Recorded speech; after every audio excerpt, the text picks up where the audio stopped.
آپ سب سمجھدار بیٹھے ہیں، آپ کو کہا جائے اپنے بچے کو عالم دین بناؤ، مسجد کا امام بناؤ، مسجد کا خطیب بناؤ، تو آپ احباب کہیں گے نہیں، یہ چیز اپنے اندر جانے دینی ہے، سوچنا ہے اس چیز پر۔ ہر بندے کے بچے ہیں، ایک بچہ ہے، دو بچے ہیں، تین بچے ہیں، چار بچے ہیں، تو کہا جائے بھئی ان میں سے چار ہیں تو ایک کو عالم دین بنا دو، ایک کو مسجد کا امام بنا دو، تو ہمارا سر نفی میں ہلے گا نہیں۔ کیوں نہیں؟ مسجد امام کی کوئی عزت نہیں۔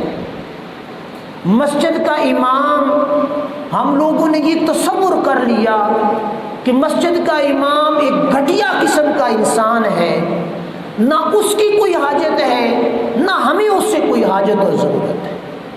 یہی وجہ ہے نا، ورنہ ہم نے اس منصب کو سمجھا ہوتا تو کیا ہوتا، ہم ہر بندے کو عالم بناتے، دیندار بناتے، دین سکھاتے، لیکن ہم لوگ دین اپنے بچوں کو نہیں سکھاتے۔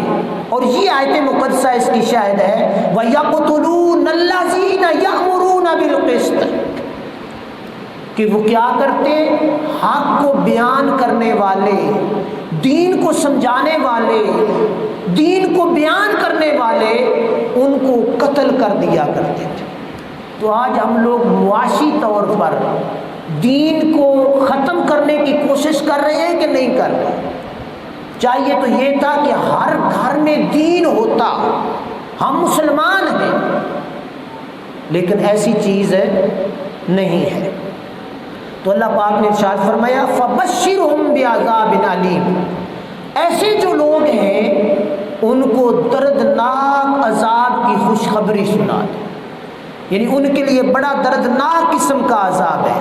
اولئک الذین حبطت اعمالهم فی الدنیا والآخرہ وما لهم من ناصرین، فرمایا یہ وہ لوگ ہیں جن کے اعمال دنیا اور آخرت کے برباد ہو گئے، دنیا اور آخرت دونوں برباد ہو گئی۔ کس شخص کی؟ جس نے رب کی آیتوں کا انکار کیا،